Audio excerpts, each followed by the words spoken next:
Who would be a Wolves fan, eh?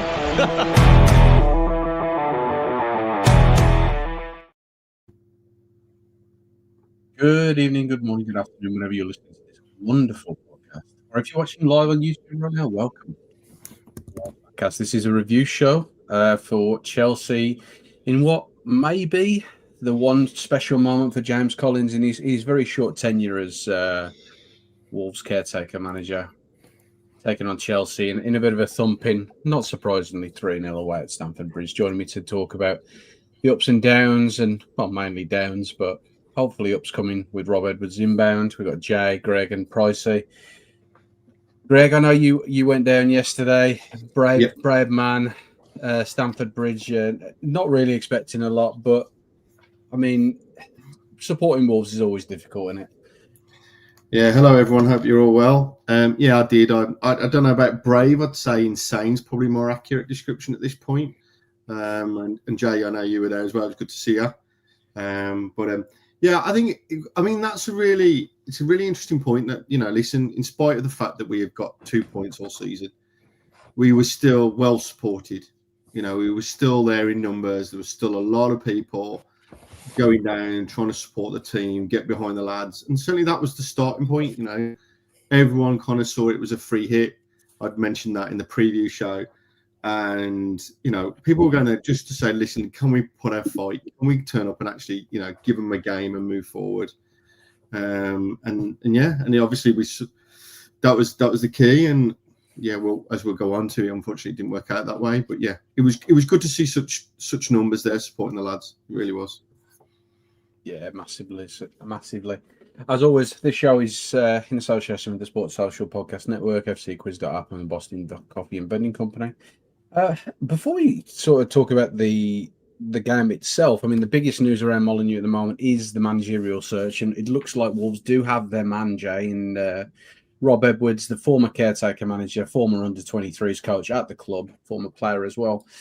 What's your take on bringing Rob Edwards in? I mean, it seems like there is a little bit of long-term planning, but there is little question marks over it, especially the contract length. I think 3.5 years is very substantial for a club where we really should be looking maybe an 18-month contract at the most. What's your take on Rob Edwards coming in? I think it was destined to happen, wasn't it? It had been linked with a job every time it's become vacant over the past couple of years. It feels that way anyway.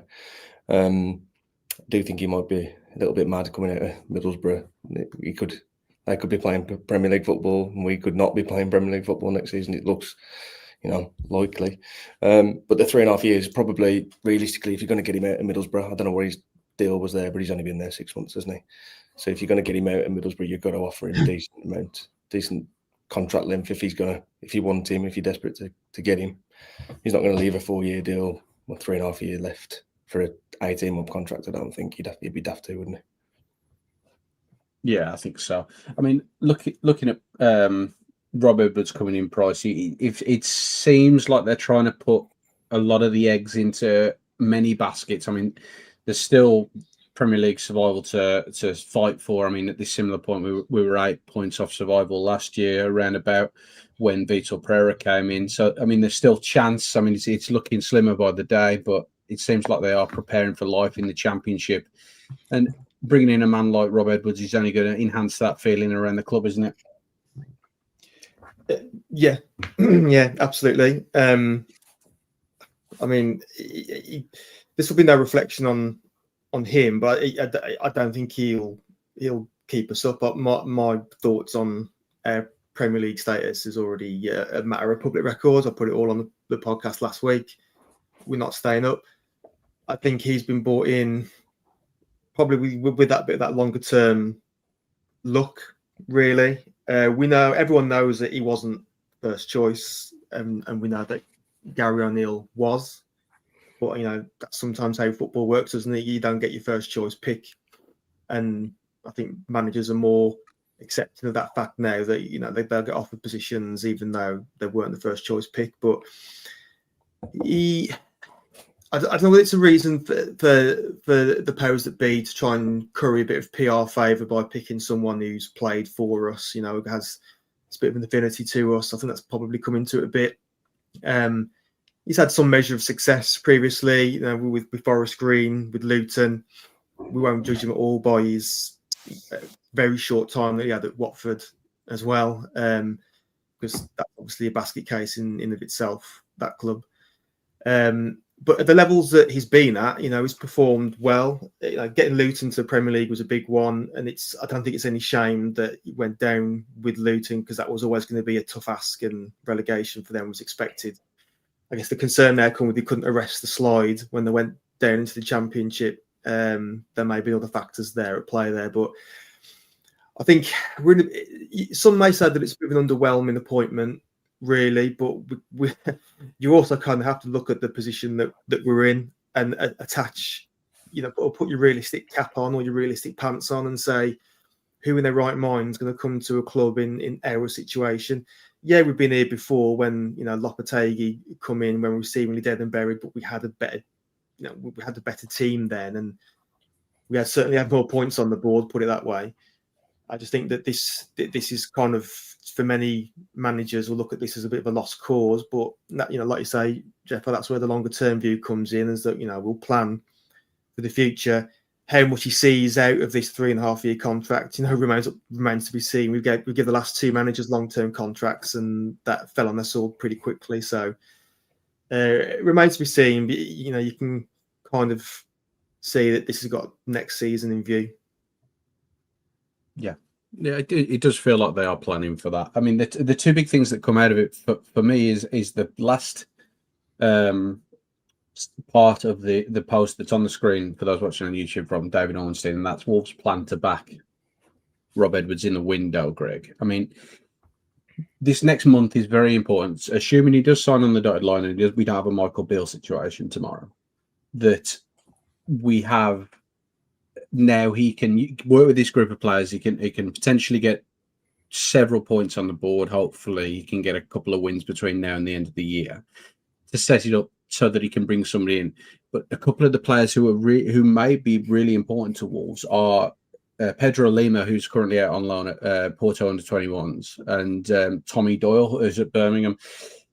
Do we think there's a potential that we could? I mean, Tommy Doyle especially, bringing him back out of that loan agreement at Birmingham, because he could play quite a big part in some kind of fight, couldn't he? He could. I'm not sure if that option's in the contract or not, and that would be the big variable, particularly with the purchase option that Birmingham. We all know that Birmingham have got. I know that's got like dependent on them getting promoted and stuff, but it just depends on whether that's written into the contract and how it moves forward. I think we're missing a British element. I've talked about this before to the team. I think that's what a problem is. But I think, yeah, I'd be actually be surprised that we did have that option, given the transfer option that's there. So I don't know for certain, but I think that would be an unusual one. I'm intrigued by what they mean by back him in the transfer window. Backing could mean 100 million. Backing could mean 1 million, right? So, and it's probably somewhere towards the 1 million end than the 100 million end, let's be honest. But I think that's what it is. And I wonder if it's backing him in the context of maybe bringing, we talked about this in the group chat earlier, maybe bringing players in from the Championship, like you've said, Adam, with like one view on a Championship season next year, or maybe for those players coming up from the Championship to kind of put themselves in a shop window potentially. Even in that basis, you know, they can step up, play in the Premier League, and maybe earn themselves a move in the summer. So I think Edwards is an appointment that is reflective of where we are. I think there's some nice elements to it. And we've, you know, his family lives in Telford, lives nearby. Yes, he's played 100 games for the club, blah, blah. But let's be honest, a successful manager for us, it doesn't matter where they come from, who they are. They're delivering results and managing the team and getting a style of football and 3 points on the table. That's all we as fans care about. Let's be honest about that. And I think it's just, he has an affinity. Yes, he's probably hoteling or something up in Middlesbrough, and that's not great for him. And let's be honest, they've given him a pay rise, and the contract kind of provides him with that security along with the pay rise. And you know, that's the world we all live in. You know, if people here on this podcast and listening in, if someone comes in and offers you a lot more money for doing a similar type of job to what you're doing already, maybe you could see it as a better job. and it brings you closer to home, then that's obviously going to be a strong pull for anyone. 100%. I think it's a massive for him, and it's a massive opportunity for him to come back to the Premier League and sort of build on the good work that we've already mentioned. He did at Luton Town. Fantastic style of football, and they really put up a good fight. Independent of what sort of squad that they had, they're a hell of a lot weaker than what we've got on paper. The other key thing there we're talking about in terms of January, Jay, is having a plan, and we know that Matt Hobbs left in the summer, and Domenico Tetti has recently left, which leaves sort of a sole survivor now in Matt Jackson at the club, and him taking on his newly defined role as Director of Player Recruitment and Development that it was given to him in the summer. I think we've already mentioned it, but it's going to be very key that we set up correctly in the January transfer window, isn't it? So that we've push ourselves for the rest of the season, so between January and May, and then also there's a lot of work done before starting next season, isn't there? Yeah, we're shopping in a niche market, aren't we? Ain't going to be many players that want to come to Wolves in January, I don't think. Like I say, looking at maybe Championship players that want to half prove themselves, probably bottom half the Championship if they're performing well. I look at it, maybe get some Premier League games in before potentially drop down and then look for promotion.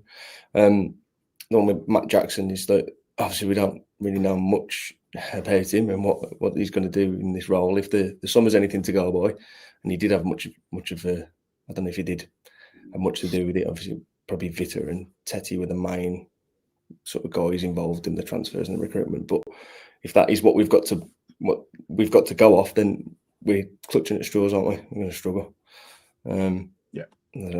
Not sure quite how good he is at his job or not, but I think between the two, niche market, difficult to get players in, and then a man that's not particularly long in the job. It's going to be a tough window to get players that are going to improve us and really push us up the table. Yeah, massively so. And I think it's going to be delicate to sort of understand whether we can balance it. I think the next month is going to be very crucial in order to see where we go in terms of signings. I think if we see an immediate upturn in results and we see a closing of that gap to 4 or 5 points being away from safety, then they might heavily invest in Premier League quality. And I think that's what we all hope for. The other key thing is that with everything that's happened, Pricey, is that we've moved towards a lot of outrage from the fans towards the club. A lot of sort of protesting has started. We saw that especially with some flags at the bridge yesterday. There's a bit of feeling that now something has to change outside of the football, inside of the situation, because we've been in this same sort of cyclical series of events that Jeff Shee said he wanted to break, but he is at the very heart of. And now, more and more, the fans want to put pressure on Fosun, and whether they do it through certain ways they're seen as dangerous politically, without saying too much on that one, but also in a way that targets Jeff Shee especially. It's only going to get worse here on in, isn't it, for him and for his tenure at the club? Yeah, I noticed you have this carefully cropped a certain flag out of the photo. But I think there's many options on the table now in regards to the kind of actions that fans kind of want to take or willing to take. I think that probably at the moment in time, the most popular avenue is some form of visual protest against the owners. Now, hopefully, enough people get on board to make that worthwhile. Because if it's not done properly, then it just looks a bit amateurish and half-assed, and then no one really wins in that situation. But it's just. You talk about like escalating actions and what people want to do. It's just the result of 4 or 5 years now of just complete rank incompetence, mismanagement, managed decline, as we talked about of the club. And sometimes it just feels like we, the fans, are being taken for mugs really, and that's why people want to sort of turn the tables on Fosun, because we've had all the episode of benchmarking our season ticket prices, and what has that been reflective in the product that we get to watch week in, week out? No, because the squad quality has gone down each year and our season ticket prices go up each year. And I admire people, like Greg and Jay, who put aside their time, their money to go away, for a Saturday night game in London, which I don't know what time you guys got back, on what will be Sunday morning, but let's face it, it's going to be a pretty antisocial hours that you get back from a West London game. And for what? We're going to get onto the game, but it was the game from our point of view was a complete non-event.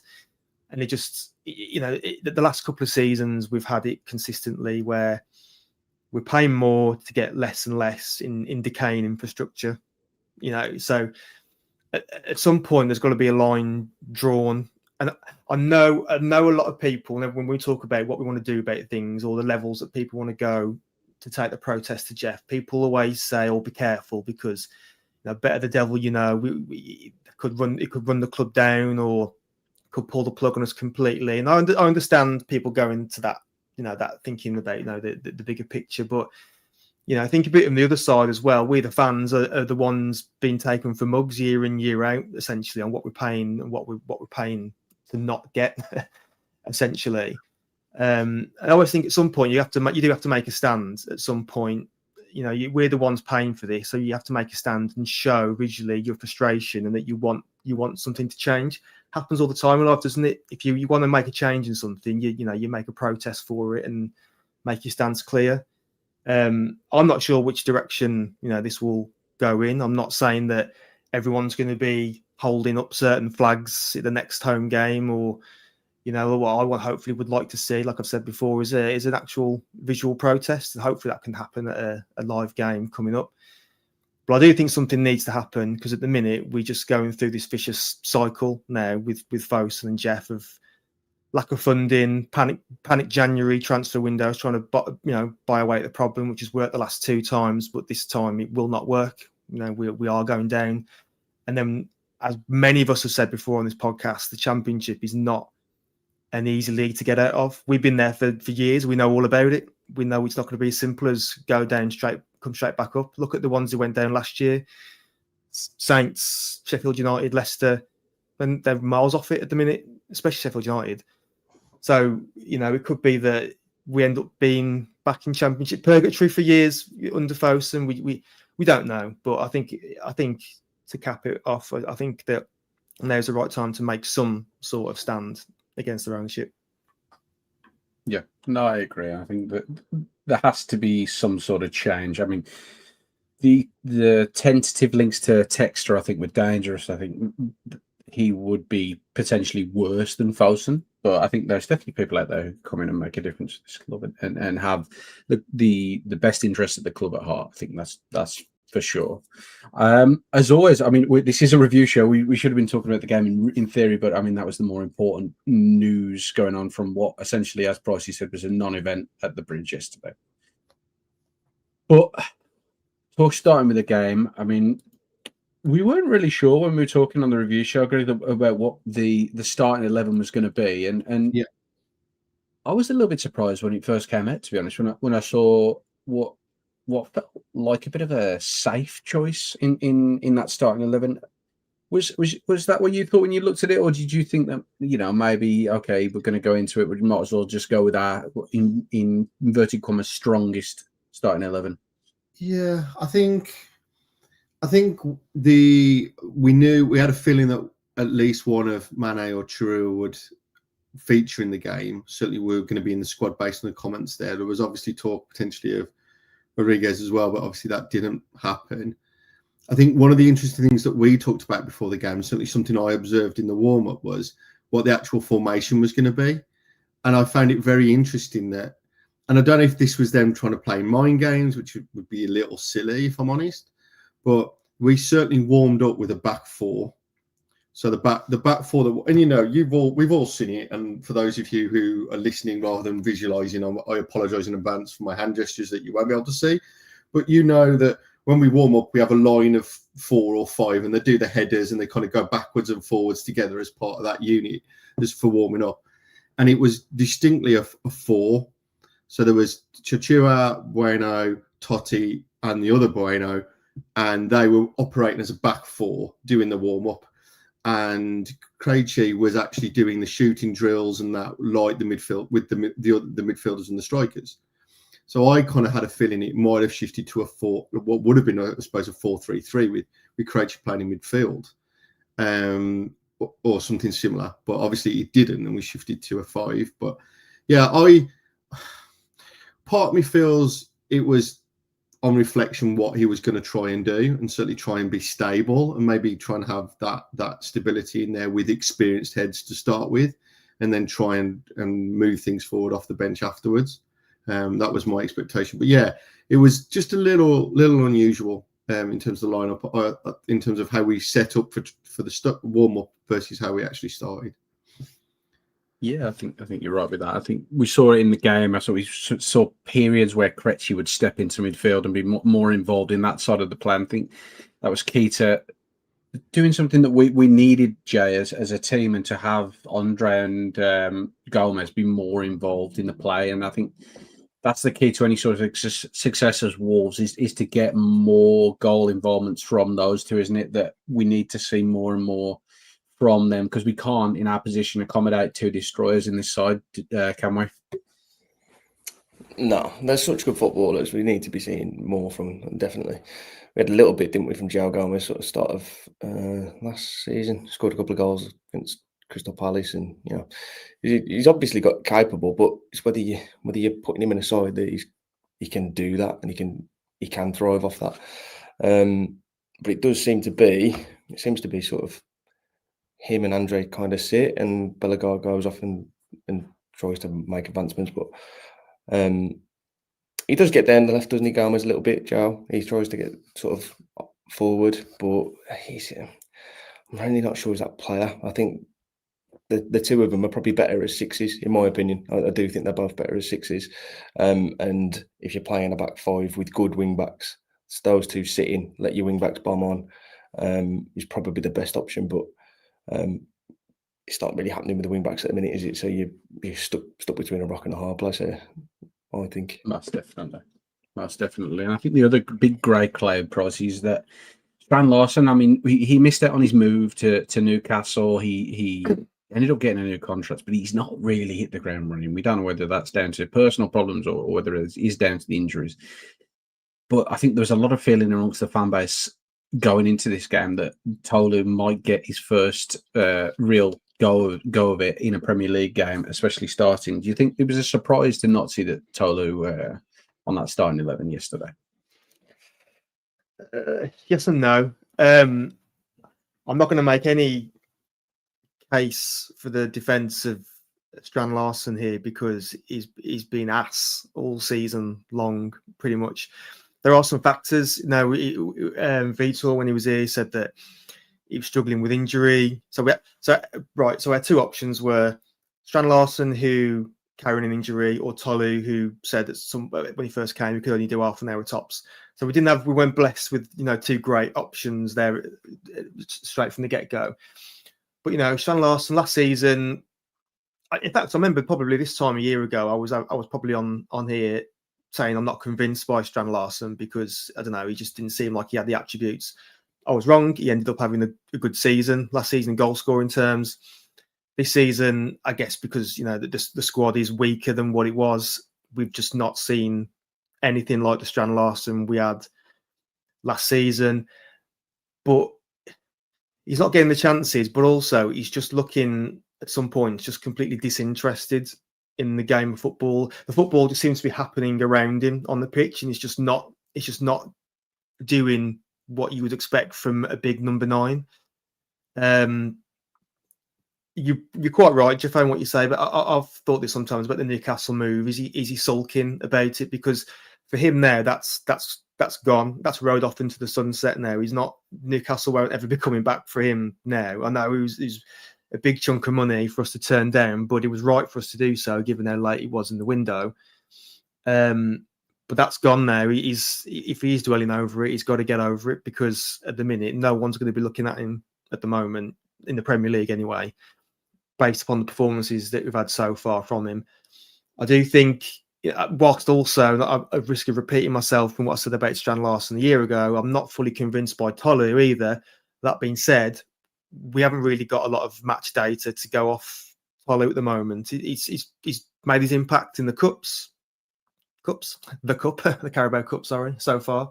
But that's all we've got to go off at the moment. And I do think, potentially the optics of our main number 9 star striker, Strand Larsen, who we gave a new contract to, convinced to stay, not kick up a fuss. If we drop him there, what message does that send? But it's not really working for him at the moment. So potentially that's one thing for a new incoming manager to think of is, does it need to be shook up a little bit? And does Tolu come in for, it'll be the Palace game, won't it, in 2 weeks' time, our next game? So it could be new broom comes in and makes some sweeping changes and thinks, is it now the right time for Tolu to come in? I wouldn't be against it, to be honest. I think, a change could be good. It's purely because, like I say, it's just not working for Strand Larsen at the moment. Whether that be we've got no creativity to help him flourish, but it's just not working. So yeah, it's surely an alternative option now to give Tolu a go, as long as he's supported appropriately. Yeah, I think there's definitely an opportunity. Thinking about Rob Edwards, though, and his time at Middlesbrough, he does tend to play with one striker, so there's definitely that pressure on both of them to achieve. I mean, he did play, I think he had Clinton Morris at Luton. They were playing 2 up front, but it's hard to see how we're going to get that sort of set up out of this team that we've got. Talking more about the game itself, Greg, and obviously I think we did quite well to get through to the 50th minute mark by not conceding. I mean, it was a bit chaotic, but it is a marked improvement on what we've seen in recent weeks under Vitor Pereira.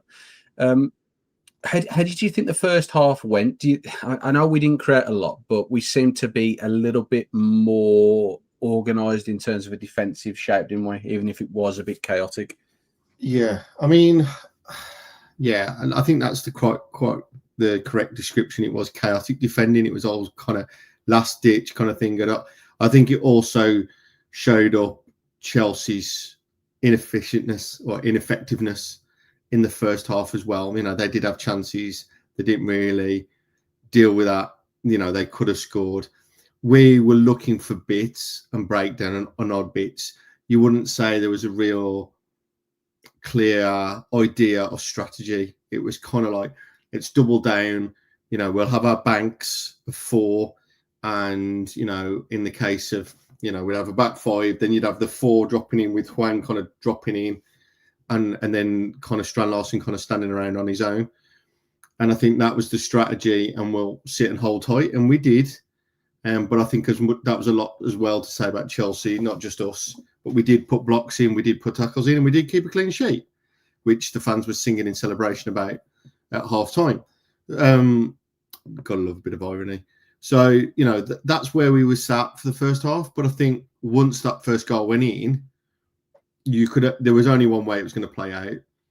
I also think that, and I know he was just a caretaker manager, but I want to call Collins out on that, because at that point you could see that some of the people were tired, which I'll come back to later on, in terms of, this squad isn't fit enough, I don't think. And I think that's a scary thing to be saying for a professional team.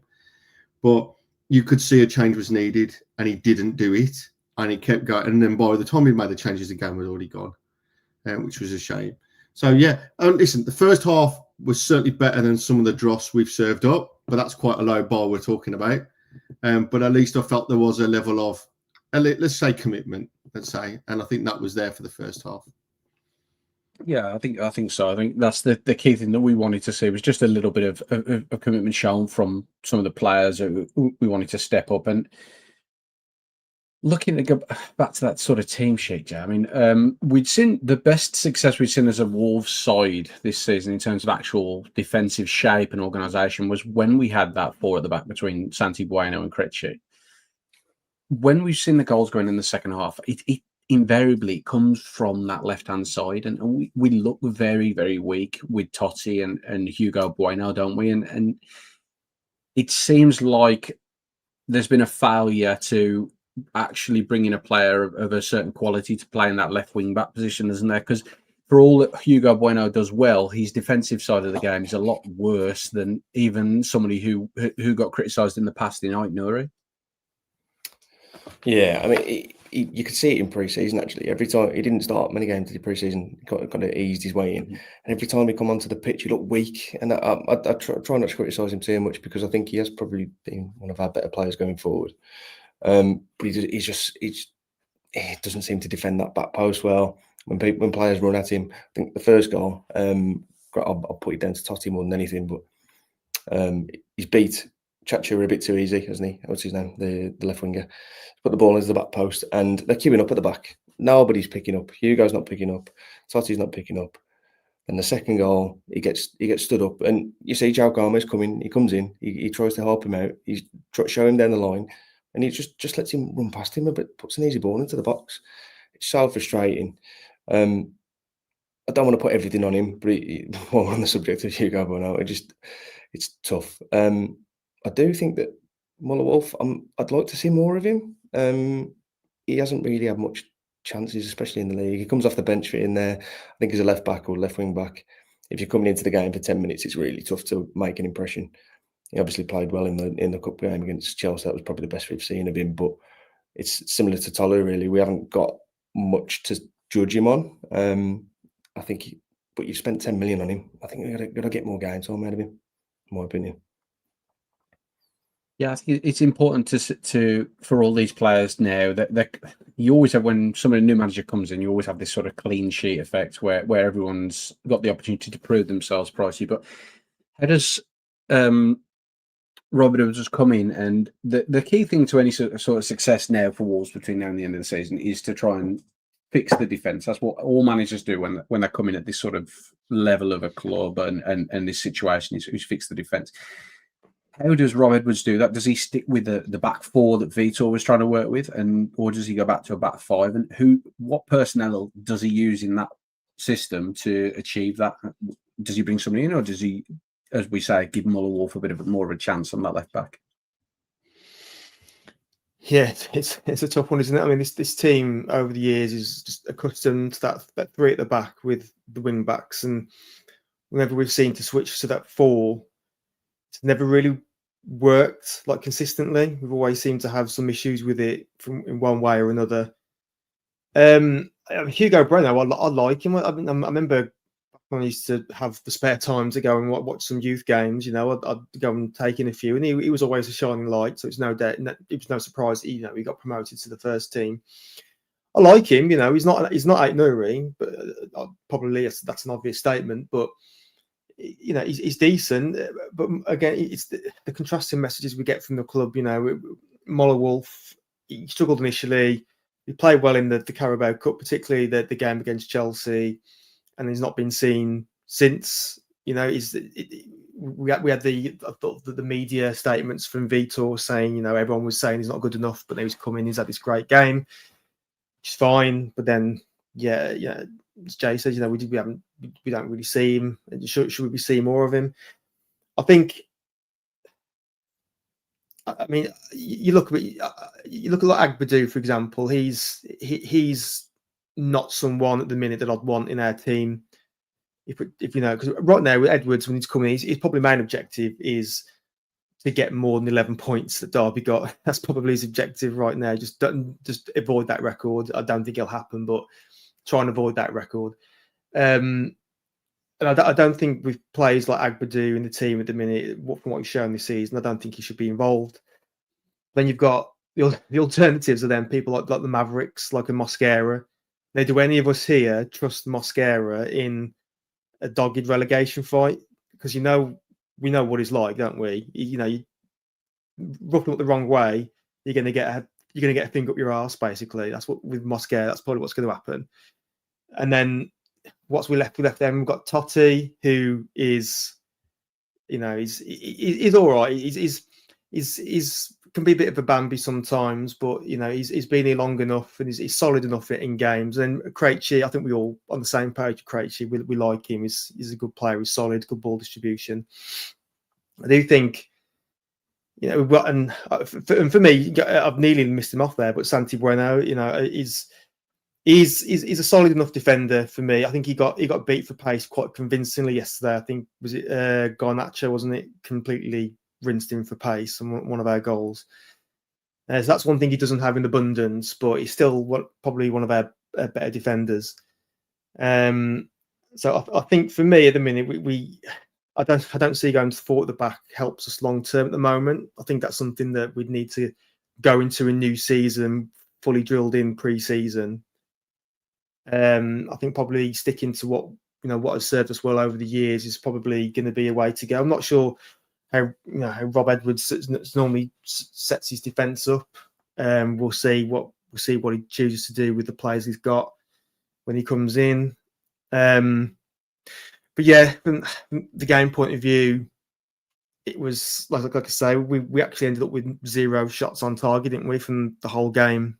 Which, like I say, again, I commend every single away fan that went yesterday to go through a game. We probably weren't expecting much. I don't think Chelsea really had to try too hard either. And like I said, I think as Greg mentioned, the first half was kind of like a bit of a rearguard action, really. I think we ended up. I know people don't normally buy into a lot of the XG stuff a lot of the time, but I did when I was going through the stats, we literally had 0 like XG for the whole of the first half, and then I think we finished for the second half. I think we Bellegarde and Manetzi were the only 2 that got shots away. So it was kind of pretty much like a damage limitation exercise from Collins yesterday, which is a shame. Again, like I say, for all of us watching and for those that went, that's all like the objective was from our game. It's a bit sad to see how uncompetitive we were in Chelsea. If we were playing a better team than Chelsea, that scoreline probably would have been 5 or so, which is a shame. And yeah, as you put up there on the graphic, Pedro Neto. I can't stand the guy now. Generally can't stand. I know we've had this already from him when he scored at Molineux, but he's become quite unlikable. I'll leave it as that. I'll let someone else take up the mantle on him. Yeah, I mean, it is a bit of a. You expect a little bit more decorum than let's say than Pedro showed yesterday, but it is what it is. He's a Chelsea player now, so we can't say a lot about it. The other thing with Rob Edwards coming in, Greg, and I think you touched on it, is the level of fitness within the squad that we have. Yeah. Is that we've conceded a lot of goals very late on in games as well this season, and that used to be a lot of what was good about Nuno when he was here. That we used to score a lot of goals in the last sort of 5 minutes and in added time. Yeah, this is going to be key, isn't it, to get this group of players fit enough so that they can be switched on for 90 minutes instead of 20-minute patches or 10-minute patches throughout a game. This is crucial now to get the very, very basics of coaching a football club right. Yeah. I mean, if you look after the first goal, we put out a 5-minute spell where I wouldn't say we were on top, but we were certainly more involved in the game. And it just flowed away. And you can just see it in the team. There isn't that ability to play with any level of intensity for a decent period of time. And, it allows teams to regroup. We don't have a creative spark. I saw someone mention that in the chat earlier, and I 100% agree. We don't. Who's creating a pass? Who's looking for a ball? We've got guys that are head-down runners, and that's it. And not even skilled runners. I'm not talking about dribblers here. I'm just talking about people that just run, but not running with any intensity, with any purpose. I'm going to call out an example of Hwang in the first half where he picked up the ball on the halfway line. He was in space. He was in between the defence and midfield. He could turn and run forward, and he could have the option to run straight at the goal. And he drifted off to the right-hand side and ended up nearly tackling Chichua. The two of them stood there together looking at each other. No idea. And, that for me is unforgivable. really, as for professional footballers. Even if you're not sure, you commit and drive, and I just don't think it's there. So I think we're kind of covering a number of things here, and they're all coming back to we haven't got good enough players. We don't have a clear plan or strategies as a team in terms of what our style of play is and how we're going to approach it. And ultimately, they're not fit enough. And I'll be happy to take argument with anyone around that. You look at the intensity. I mean, there was loads of games on this afternoon. You watch the intensity of those players. We can't match any of those at the moment. Like there is no player that I can see at the moment other than maybe Gomez. I'm going to put him I'll give him a pass, put him slightly to one side. But I can't see the others that have that intensity, that are ability to play to a good level for 90 minutes. It's just not there. And I think that is the biggest indictment, I would say, of this squad, is that they just don't look fit enough. There's commitment, there's other issues, style like that, but I just do not think they are fit enough to do a full Premier League game. And that is a worry. It is a massive worry. And I think we saw this, especially under Gary O'Neill as well, with the lack of training that they were doing towards the end of his tenure. They were only training like 2 or 3 times a week, that they were seeing this fitness drop off, and it is a big, massive concern. That being said, I mean, we talk about creativity, Jay, and people leaving the club like Mateus Cunha, Ronald Nuri. Do you think there is potential for sort of an easy win for Rob Edwards if he can work with what he's got now and get them working and doing the roles that they need to, that they could bring, say, 1-2 players in who are a little bit more creative, a little bit more freedom in January, that we might see this kind of starting to click a little bit, because we've got a good level of players, but the key thing that we've always missed with this squad, and especially with this squad, is just that little bit of creativity, that if they bring in somebody of that quality, that they might get a bit of a free win and we might see the luck start to turn. I think the problem is it all comes back to the summer, really. It's been recruited to play about 5, and you're hoping the wing backs are going to be your creative players, and then you got a couple of inside 10s that will get involved. But none of those players have worked. The wing backs haven't worked. Well, we don't know if Wolf, we haven't seen him. Chachu is obviously, he can put the odd decent ball into the box, but basically he's a 100-meter sprinter. You've got really Arias, who was probably supposed to come in and cover Cunha's role on the left-hand side. Hasn't worked for him. We've just not seen anything from him that looks like he's going to create an opportunity or a goal. And then on the right-hand side, we haven't even brought anybody in. We're relying on Menezzi, who's probably realistically a defensive midfielder. That's my opinion. As it was going into the season, I think that role was supposed to be Menezzi. Lopez was never going to play more than 10, 15 games this season. It just wasn't going to happen. So Rob Edwards, he's got a tough task between like now and January to pick up any points. On the first half, I think we were dogged. We sat in, and yes, we rode our luck a little bit. Johnston had made a couple of decent saves, but if that's your squad and that's what you've got, your best hope is sending a 100-meter sprinter down the right hand side and putting the odd ball into the box. Those are the cards you've been dealt. Play them. If we'd have done that from the start of the season, literally sat in, been dogged, we'd have got more than 2 points by now. I'm pretty confident of that. So if that's what we've got to do between now and January, then I'm all for it. I'd rather see that than I'd rather see players getting stuck in, sitting in, being defensive than what we've seen the past few months. To be honest, I really think that I'd rather see us just sitting. Yeah, I think there is a certain level of damage limitation, and we want to see that back to front football. Exciting, it can be exciting counter-attacking football. We've seen that in the past when we had the likes of Raul Jimenez and Jota here. I know we haven't got players of that ilk now, but I think we could definitely see some improvement moving forward with that. Looking at yesterday, I mean, James Collins came in pricey. I mean, we didn't expect anything, although he's a good coach or at youth level. There's a graphic here, Collins English Dictionary.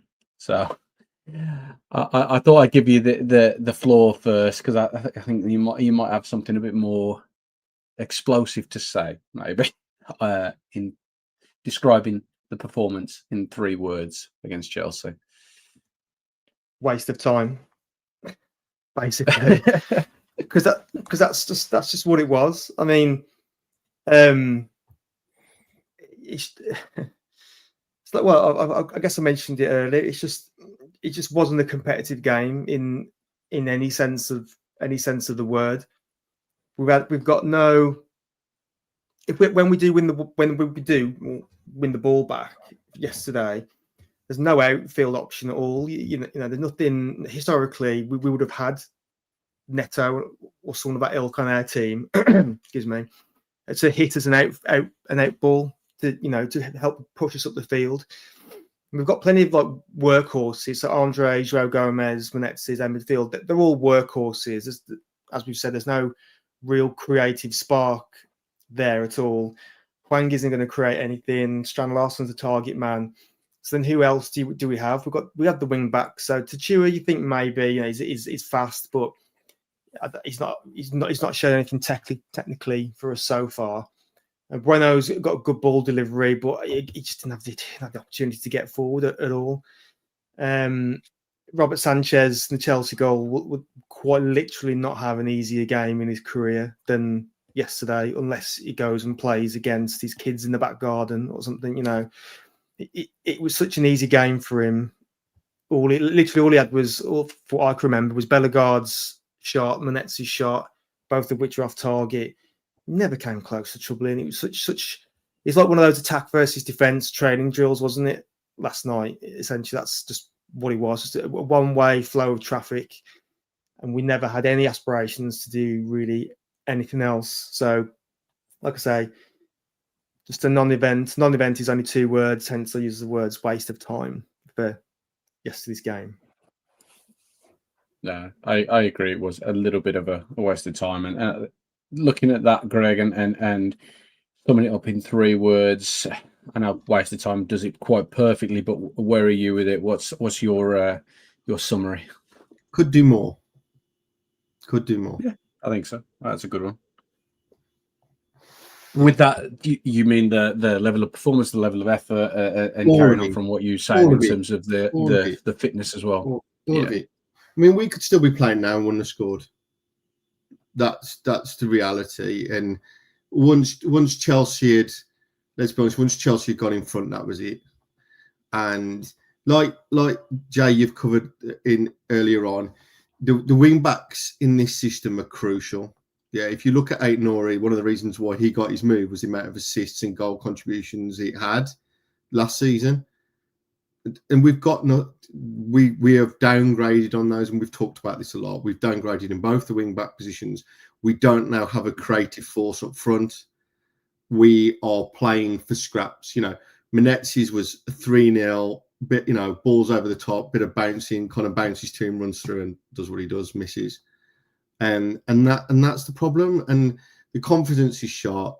There's no pattern of play. We're kind of bouncing around. We're still doing what we did under Vitor in some respects. Yes, we play with a bit more defensive structure this first half, but we don't look like scoring. We get the odd breaks and people are like, well, what do we do? There's balls played through that are too short, or players can't control the ball when it comes through. And we just look desperate as a team. And that was the word that I used yesterday. I know that's not your 3 words, but that's the phrase that I used. It was a desperate team and a desperate performance, especially in the second half.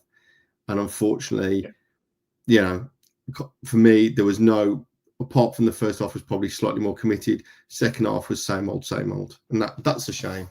We could have done better. Yeah, I think Max Wright, very good in the comments as well. Load of she works quite nicely. Yeah.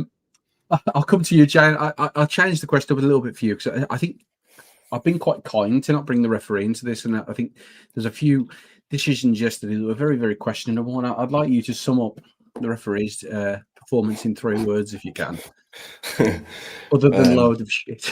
Can I borrow Max's? He was awful. He's obviously nothing to do with us losing the game yesterday, but he's dreadful. There was one towards the end of the first half. I think João Gomez tried to nick the ball sort of in and around their box, and it looked like he took it clean and blew the whistle. that one on the Mane one towards the end of the second half, that's laughable. That is, it's all over Twitter. It's getting laughed at left, right, and centre. Even the Chelsea fans think that's funny. They think that it was ridiculous. I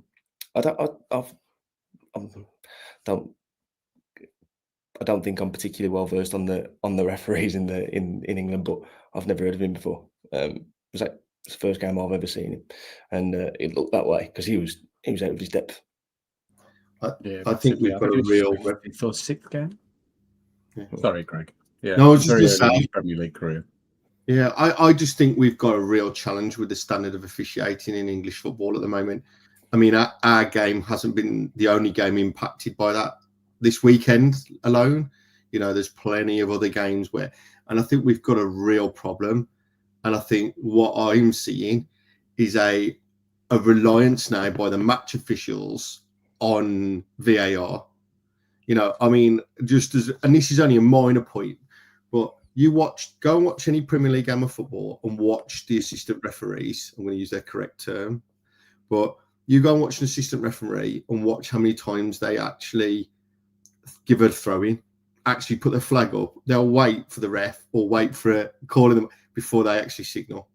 And I think that's the problem now. The refs will just go, well, what I'll do is I'll make a call that gives me a break, whether that's a penalty call, and then I'll let the VAR and we'll sort it out that way. And it's a real, I mean, one of the things that they are starting to allow the play to flow a bit more. I'm seeing more challenges where they are allowing things to play. But I have to say that the standard of refereeing, I feel, has dropped quite dramatically. And that they are using that VAR as a safety net, and it's resulting in a very poor match experience for fans in particular. I think you're right, and I think the key thing in what you're saying there is sort of a lack of accountability when it comes to referees. That now that they have to sort of not think for themselves with VAR, that they can get away with not having an opinion. I think very much sitting on the fence, aren't they now, when it comes to officiating, that they go with the neutral option and don't want to offend or don't want to stick their neck out because they could potentially be shot down. Yeah, absolutely. It's a great way of putting it. I don't want to sort of just be negative for the whole podcast, because I think there are reasons to be cheerful, pricing. I think one of the people who we can be a little bit cheerful about is Matthias Mane. He came on and was a bit of a bright spark. He had his little moment there that Jay alluded to, where he apparently felled somebody by headbutting them in the groin.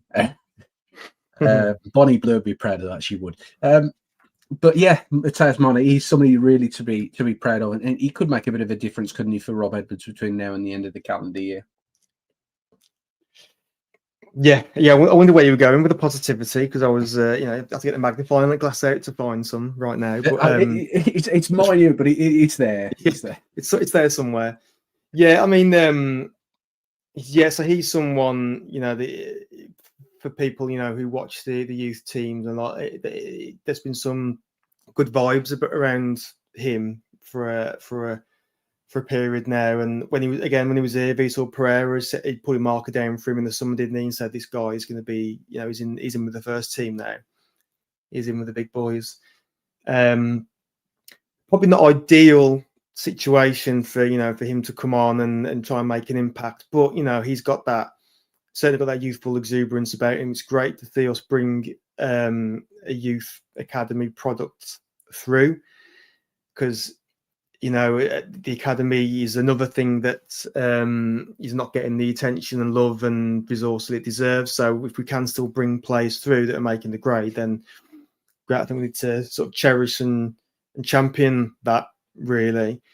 Hopefully, we get to see more of him in attacking sense going forward. If a formation going forward suits that we can see more of him, then great. I'd love to see him get on the pitch at Molineux a bit more often and let him show what he can do. Like I said, there's good vibes around him. There's good reports about him. Certainly, some of the other forward players that we're trying at the minute aren't working. Arias is, Fer Lopez is, judged to be well off the pace at the moment. So Yeah, it's good that we're bringing academy players through. They're making the bench. In Mane's case, they're getting on the pitch. That's fantastic. That's something that we should be celebrating. Yeah, hopefully, if we can prove that it's worthy of this level, can make an impact, that we get to see more of them going forward. Yeah, I think there's a sort of as Greg called it, the Chelsea game, a bit of a free hit. But I think with Rob Edwards coming in, Jay, that he's got sort of this free hit in terms of a starting 11 he could be picking. He could include a couple of these players, couldn't he? Like the Enzo Gonzalez's, Mateus Mane's, Chiraua's, maybe one of them in a starting 11 where it just takes a bit of pressure off, and just this little bit of youthful exuberance might be the energy that this team needs to sort of kickstart just maybe 1-2 just magical moments in a game that can create chances and do something to get the fans sort of back on side with this squad. He doesn't look scared of the ball, does he, Mane? When he played yesterday, No. he was eager to get on it. He's showing a bit of pace, which is what we really lack at the minute, especially with Rodrigo Gomez being out. You could throw him in on that left hand side. I don't think it would make. We've been playing with shadows there for most of the season, so might as well give him a go. Chiraua, I'm not sure about. I'm not really sure he's good enough, but I'm happy to be proven wrong. Enzo Gonzalez looks like he could be a decent player, but probably really needs a loan in January, I think. But yeah, Mane's the pick. He's the pick, and he does, like I say, shows a bit of pace. He's not scared of the ball. He showed that on his. I only had 10 minutes on his debut at the Molineux, but he was eager to get on the ball, and you saw that straight away. Wasn't scared. Wasn't. Was definitely eager to get on it and show how good he is. Playing with confidence, which is obviously which we're lacking as a lot of it at the minute. Yeah, and I think Max Wright, as again in the comments on YouTube, saying how do we instill fight and confidence into this squad. I mean, that it could be there, right? Really easy pickings, Greg, in terms of between now and January, that using these players and using that youthful confidence and exuberance, and that could be something that picks up the level really in this squad. That we see, as Jay says, Mateus Mane, he's not scared of getting on the ball. He's not scared of being proactive in terms of taking the ball and running at defenders. That this is what we need, because this is that, especially what we've missed in terms of a squad, isn't it? Just that little bit of chaos and brilliance. And you know what? He'll be back to the hilt by everyone in the ground. You know that. A young lad coming on track, he will get every support. Yeah, he ain't going to get booed. He ain't going to. And listen, that's what we need. And that might give confidence. It's certainly going to get the crowd up. If he picks up the ball and starts running with it, right? Even if he doesn't, put in the foul yesterday or the non-foul, it lifts people. It's go on. He wants to run, wants to have a go. And he won't be successful all the time. He's just starting. But my word, will he get the confidence? And that's what we need. We need that energy. That's what I've been talking about. We've got no energy. We've got nothing that's there. In terms of confidence comes with results, right? And that's reality. But anyone, regardless of confidence, can have a fight. You can go out there and put yourself on the line and give everything, right? You can do that whether you're confident or not. Confidence means, you'll try the 1-2s and you'll try, and you might not go safety first. But I think up front, he's a wild card, and we need something like that, and he deserves a run. There is no player at the moment that can turn around and put their hand up and go, I deserve to be in this team every week. I deserve, on the back of my performances, I deserve to be on the screen. You go through the team, start with none of them can turn around and say at the moment that they are performing to the maximum and that they should be guaranteed a start every week. They can't, because we're on 2 points from the bottom of the league. So no one can say that. So I think so. I think, listen, let's give it a run. And if we're giving one eye on with the manager in terms of a championship season, then we should certainly be doing that with the squad as well. That might be a slightly negative viewpoint of way of looking at it, but it's also a realistic way of saying, right, if, like you said, Adam, the biggest variable is actually whether we will beat Derby's title, then we should also expect that if we go down, or when we go down, depending on your viewpoint, a lot of these are going to go for various reasons, whether other clubs come in or we don't want them in the salary or they're just not going to be suited. And so we are going to need to start blooding players in, because the last thing you want to do is have a whole new squad for a championship season. We've just talked about how much of a slog it is and how it's the league from hell and everything. And doing that with a completely new squad is going to be challenging. So you do want to have a core, you do want to have some players there. And if we can give them any opportunities now, that can only serve them in good stead. Yeah, 100%. I really agree with that. And I think Mac's right as well, saying that if you want the job, Greg, I mean, if Rob Edwards weren't coming in tomorrow, I think you might stand a good chance after that. It's true, and everything that you said is correct, that we do need to be sort of having this competition for places, as people are saying in the YouTube comments as well, and having this sort of pressure being put on the seniority players in the squad, so that if lo and behold we do get relegated, that we have experience in these players, because that is the key thing that is missing with a lot of these younger players that we've got around the squad, is a lack of experience. Fair Lopez, £20 million on a player who's played less than 10 senior games in his career. You're talking about a lot of these players who've come in have got very few minutes, that we need to get those up, because that is the only way that we'll see success. That is the only reason that we've seen elsewhere Vitinha going up to the levels that he has with PSG, Fabio Silva potentially going up to higher levels with Borussia Dortmund, is because they have played minutes, and that is the key thing, is how you manage that. Sadly, we've come to an end. I don't want to drag too much of anyone else's time, but I appreciate you guys coming on, and appreciate everyone who's been involved in the YouTube comments live, everyone who's going to listen to this wherever you listen to your podcasts. Appreciate you listening. Hopefully Rob Edwards is signed on the dotted line on Monday and comes in and does a fantastic job and keeps the club afloat in the Premier League. I think that would make everyone's year, let alone decade. But no, I appreciate everyone coming on. Thank you, Jay and Greg, who come on, especially you guys traveling down to London as well. Much appreciated. Everyone thinks that you're absolutely bonkers and insane for that, but hey, supporting Wolves is an insanity in itself. And thank you, Pricey, for coming on and being part of it as well, and being part of the conversation. We'll be back not next week, but we'll be back for the Crystal Palace game next with a preview. Hopefully, we'll be talking about a little bit more positivity and a little bit more feeling that we'll be able to get some points on the board. But until next time, Wolves fans, good evening, good morning, or good afternoon, whenever you're listening to this wonderful podcast. Peace out. Who would be a Wolves fan, eh?